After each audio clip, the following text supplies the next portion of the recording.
Hi guys, welcome to my channel.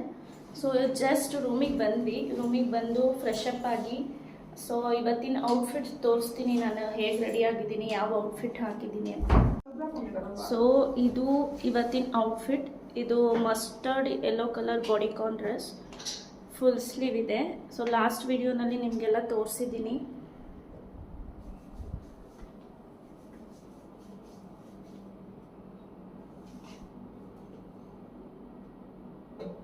Back view ಈ ಥರ ಇದೆ. ಆ್ಯಂಡ್ ಹೇರ್ಗೆ ಒಂದು ಹೇರ್ ಕ್ಲಿಪ್ ಹಾಕಿದ್ದೀನಿ. ಶೂ ಬಂದು ಕ್ಯಾಶುವಲ್ ಶೂ.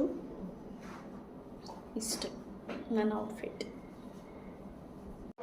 ಇವಾಗ ರೂಮಿಂದ ಹೊರಡ್ತಾ ಇದ್ದೀವಿ ಲಂಚ್ ಮಾಡಿಕೊಂಡು. ನೆಕ್ಸ್ಟ್ ಯಾವ ಪ್ಲೇಸ್ಗೆ ಹೋಗ್ತೀವಿ ಏನು ಅಂತ ವಿಡಿಯೋದಲ್ಲಿ ತೋರಿಸ್ತೀವಿ. ಎಕ್ಸಿಟ್ ಆಗೋದು ಮಾಡ್ತೀವಿ.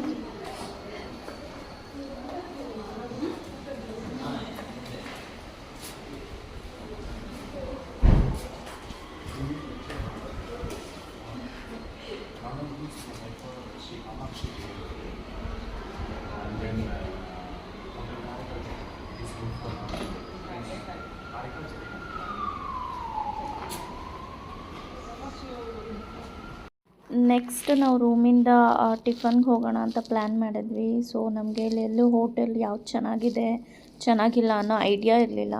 ಸೊ ಇಲ್ಲಿ ಹೋಟೆಲ್ ಅವ್ರನ್ನೇ ಕೇಳ್ಕೊಂಡ್ವಿ. ಅವರು ಈ ಹೋಟೆಲ್ ಚೆನ್ನಾಗಿರುತ್ತೆ ಹೋಗಿ ಅಂತ ಹೇಳಿದ್ರು. ಟಿಫನ್ಗಲ್ಲ, ಆ್ಯಕ್ಚುಲಿ ಲಂಚಿಗೆ. ಸೊ ನಾನ್ ವೆಜ್ ಇತ್ತಲ್ಲಿ, ವೆಜ್ ಇರಲಿಲ್ಲ. ಸೊ ನೋಡೋಣ ಚೆನ್ನಾಗಿದೆ ಅಂದ್ರಲ್ಲ ಅಂತ ಹೋದ್ವಿ. ಅಲ್ಲಿ ವೆಯ್ಟಿಂಗ್ಗೆ 50 ಮಿನಿಟ್ಸ್ ಹೇಳಿದ್ರು, ಅಷ್ಟು ಕ್ರೌಡ್ ಇತ್ತು. ಸೊ ಹೋಗಲಿ, ನೆಕ್ಸ್ಟ್ ಎಲ್ಲಾದರೂ ಹೋದ್ರೂ ಟೈಮ್ ಆಗುತ್ತಲ್ಲ ಅಂದ್ಬಿಟ್ಟು ಅಲ್ಲೇ ವೆಯ್ಟ್ ಮಾಡಿ ಫುಡ್ ಆರ್ಡರ್ ಮಾಡಿದ್ವಿ. ಬಿರಿಯಾನಿ, ಚಿಕನ್ ಲಾಲಿಪಾಪ್ ಮತ್ತು ಮಟನ್ ಸುಕ್ಕ ಏನೋ ಆರ್ಡರ್ ಮಾಡಿದ್ವಿ. ಫುಡ್ ಬಗ್ಗೆ ಬಂದರೆ ನನಗಷ್ಟು ಲೈಕ್ ಆಗಿಲ್ಲ. ಅವ್ರು ಹೇಳಿದ್ರು ಪಾಂಡಿಚೇರಿಗೇ ಫುಲ್ ಫೇಮಸ್ ಅಂತ ಹೇಳಿದ್ರು ಫುಡ್. ಅದು ಅವ್ರ ಸ್ಟೈಲಿಗೆ ಅವ್ರು ಇಷ್ಟಪಡ್ಬೋದು ಅನಿಸುತ್ತೆ. ಬಟ್ ನಮಗಿಲ್ಲಿ ನಾಟಿ ಸ್ಟೈಲು, ಬ್ಯಾಂಗ್ಳೂರ್ ಸ್ಟೈಲೆಲ್ಲ ತಿಂದು ಅದು ತಿನ್ನಬೇಕಂದ್ರೆ ಅಷ್ಟು ಸ್ಪೈಸಿ ಅನ್ನಿಸ್ಲಿಲ್ಲ. ಚಿಕನ್ ಲಾಲಿಪಾಪ್ ಒಂದು ಸ್ವಲ್ಪ ಚೆನ್ನಾಗಿತ್ತು. ಬಿರಿಯಾನಿ ಏನು ಅಷ್ಟು ಚೆನ್ನಾಗಿರಲಿಲ್ಲ. ಬಟ್ ಹೆಂಗೋ ಖಾಲಿ ಮಾಡಿದ್ವಿ. ಅಲ್ಲಿಂದ ನೆಕ್ಸ್ಟ್ ಲಂಚೆಲ್ಲ ಮುಗಿಸ್ಕೊಂಡು ಅದ್ರ ಜೊತೆ ಮೊಸರು ಬಜ್ಜಿ ಏನೇನೋ ಕೊಟ್ಟಿದ್ದರು. ಬಟ್ ಫುಡ್ಡಿಗೆ ಬಂದರೆ ಮತ್ತು ಹೋಟೆಲ್ ಆ್ಯಂಬಿಯನ್ಸ್ ಬಗ್ಗೆ ಬಂದರೆ ಓಕೆ ಅಷ್ಟೊಂದೇನು ಚೆನ್ನಾಗಿರಲಿಲ್ಲ. ನಾನು 1 to 10 ರೇಟಿಂಗ್ ಕೊಡೋದಾದರೆ 6 ಅಷ್ಟೇ ಕೊಡ್ತೀನಿ ಆ ಹೋಟೆಲ್ಗೆ. ಅದ್ರ ಹೆಸರು ಕಾಮಾಚಿ ಅಂತ ಏನೋ ಸಮಥಿಂಗ್ ಬರುತ್ತೆ. ಅದು ಹೋಟೆಲ್ದು ನೇಮ್ ಬೋರ್ಡ್ ಎಲ್ಲ ವಿಡಿಯೋದಲ್ಲಿ ಹಾಕಿದ್ದೀನಿ. ಸೊ ನೆಕ್ಸ್ಟ್ ನೀವು ಯಾರಾದ್ರು ಪಾಂಡಿಚೇರಿಗೆ ಬಂದರೆ ಓಕೆ ಫುಡ್ ಅಂದರೆ ಇಲ್ಲಿಗೆ ಹೋಗಿ. ಬಟ್ ನಾವು ನೆಕ್ಸ್ಟ್ ಇನ್ನೊಂದು ಹೋಟೆಲಲ್ಲಿ ಫುಡ್ ತಿಂದ್ವಿ ನೈಟ್ ಡಿನ್ನರ್ಗೆ. ಅದು ಚೆನ್ನಾಗಿತ್ತು. ಅದು ಯಾವ ಹೋಟೆಲ್ ಏನು ಅಂತ ನಾನು ಹೇಳ್ತೀನಿ ನೆಕ್ಸ್ಟ್ ವಿಡಿಯೋದಲ್ಲಿ. ಅಲ್ಲಿಂದ ನಾವು ಹೊರಟಿದ್ದು ಫ್ರೆಂಚ್ ಕಾಲೋನಿಗೆ. ಅಲ್ಲಿ ವೈಟ್ ಹೌಸ್ ಅಂತ ಇದೆ, ಎಲ್ಲ ಒಂದೇ ಇದರಲ್ಲಿ ಇತ್ತು. ಸೊ ಫಸ್ಟ್ ನಾವು ವೈಟ್ ಹೌಸ್ ಹತ್ರ ಹೋಗೋಣ ಅಂತ ಹೋಗ್ತಾ ಇದ್ವಿ. ಇದು ನೋಡಿದ ತಕ್ಷಣ ವ್ಯೂನ ಇದು ಫ್ರೆಂಚ್ ಕಾಲೋನಿನ ಅನ್ನೋ ಥರ ಇತ್ತು. ಯಾವುದೋ ಬ್ಯಾಂಗ್ಳೂರಲ್ಲಿ ಅಡ್ಡಾಡ್ತೀವಲ್ಲ ಸ್ಟ್ರೀಟ್ ಸೈಡು, ಆ ಥರ ಫೀಲ್ ಆಗಿಬಿಡ್ತು. ಅಲ್ಲಿಂದ ಇಲ್ಲಿಗೆ ಬರಬೇಕಿತ್ತ ಇದನ್ನು ನೋಡೋದಕ್ಕೆ ಅಂತ ಫಸ್ಟ್ ಇಂಪ್ರೆಷನ್ನೇ ಹಂಗೆ ಅನ್ನಿಸ್ತು. ನೆಕ್ಸ್ಟ್ ಅಲ್ಲಿಂದ ನಾವು ವೈಟ್ ಹೌಸ್ಗೆ ಹೋಗಿ ಹೀಗೆ ಏನೋ ಚಿಲ್ ಮಾಡ್ಕೊಂಡು ಹೋಗ್ತಾ ಇದ್ವಿ. ಹಾಗೆ ಒಂದು ಕ್ಲಿಪ್ ಹಾಕಿದ್ದೀನಿ. ಸೊ ನೆಕ್ಸ್ಟ್ ಇದೆ ವೈಟ್ ಹೌಸ್. ಸೊ ಇಲ್ಲೊಂದು ಸ್ವಲ್ಪ ಫೋಟೋ ಸೆಷನ್ ನಡೀತು ಎಲ್ಲರದ್ದು. ಅಲ್ಲಿ ಮಕ್ಕಳಿಗೆ ಆಡೋದಕ್ಕೆಲ್ಲ ಗೇಮ್ಸ್ ಎಲ್ಲ ಇದೆ. ಲೈಕ್ ಕಬ್ಬನ್ ಪಾರ್ಕ್, ಲಾಲ್ಬಾಗ್ ಥರನೇ ಇರೋದದು. ವೈಟ್ ಹೌಸ್ ಒಂದು ಸಪ್ರೇಟ್ ಇದೆ. ಅಲ್ಲಿಂದ ಫ್ರೆಂಚ್ ಕಾಲೋನಿನಲ್ಲಿ ಹಾಗೆ ನಡ್ಕೊಂಡು ಬರುವಾಗ ಚರ್ಚ್ ಹತ್ರ ಈ ಥರ ಸ್ಯಾಂಟಾ ಮಾಡಿದರು. ಮತ್ತು ಅಲ್ಲಿಗೆ ಸ್ವಲ್ಪ ಫೋಟೋ ಸ್ಪಾಟ್ಸ್ ಇತ್ತು, ಅಲ್ಲೆಲ್ಲ ಫೋಟೋಸ್ ತೆಕ್ಕೊಂಡ್ವಿ. ನೆಕ್ಸ್ಟ್ ಕಾಫಿ ಟೀ ಕುಡಿಬೇಕು ಅಂದರು ಅಂತ ಕಾಫಿ ಟೀ ಸ್ಟಾಲ್ಗೆ ಬಂದ್ವಿ. ನಾವು ಒಂದು 4 ಜನ ಕುಡಿದ್ರು, ನಾವು ಯಾರೂ ಕುಡಿಲಿಲ್ಲ.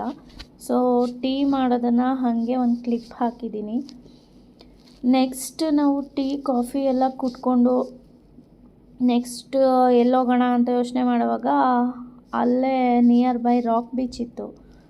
ಸೊ ನಾವು ದೂರ ಆಗುತ್ತೆ ಅಂತ ಅಂದ್ಕೊಂಡ್ವಿ. ಬಟ್ ಅದು ಮ್ಯಾಪಲ್ಲಿ ನೋಡಿದಾಗ ಪಕ್ಕದ ಸ್ಟ್ರೀಟಲ್ಲೇ ಇತ್ತು. ಸೊ ಅಲ್ಲಿಗೆ ಹೋದ್ವಿ. ರಾಕ್ ಬೀಚ್ ತುಂಬ ಚೆನ್ನಾಗಿದೆ. ಅಲ್ಲೇನೂ ಆಟ ಆಡೋದಕ್ಕೆ ಆಗೋದಿಲ್ಲ. ಅದು ಫುಲ್ ಬಂಡೆ ಬಂಡೆ ಥರ ಇರುತ್ತೆ, ಅಲ್ಲೆಲ್ಲ ನಡ್ಕೊಂಡು ಹೋಗೋಕ್ಕೂ ಭಯ ಆಗುತ್ತೆ, ಅಲ್ಲಿ ಸ್ಕಿಡ್ ಆಗುತ್ತೋ ಏನೋ ಅಂತ. ಆ ಥರ ಇದೆ. ವಿಡಿಯೋದಲ್ಲಿ ತೋರಿಸ್ತೀನಿ ನೋಡಿ.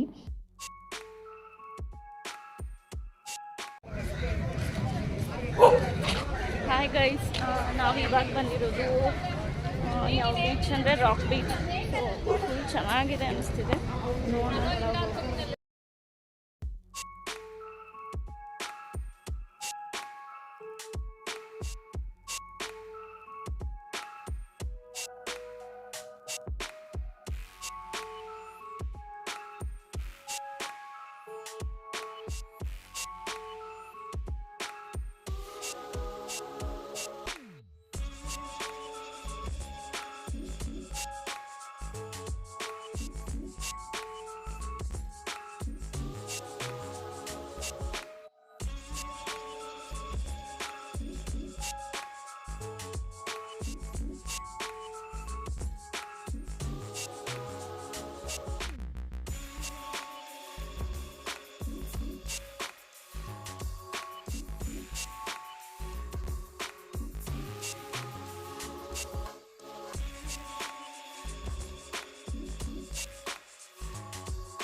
ಮುಂದೆ ಕೆಲವೊಂದು ಫೋಟೋಸ್ನ ಶೇರ್ ಮಾಡಿದ್ದೀನಿ ನಿಮ್ಮ ಜೊತೆ.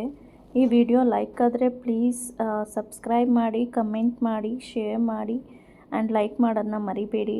ಹಾಗೆ ಸಬ್ಸ್ಕ್ರೈಬ್ ಬಟನ್ ಪಕ್ಕ ಇರೋ ಬೆಲ್ ಐಕಾನ್ನ ಕ್ಲಿಕ್ ಮಾಡೋದು ಮರಿಬೇಡಿ. Thanks for watching.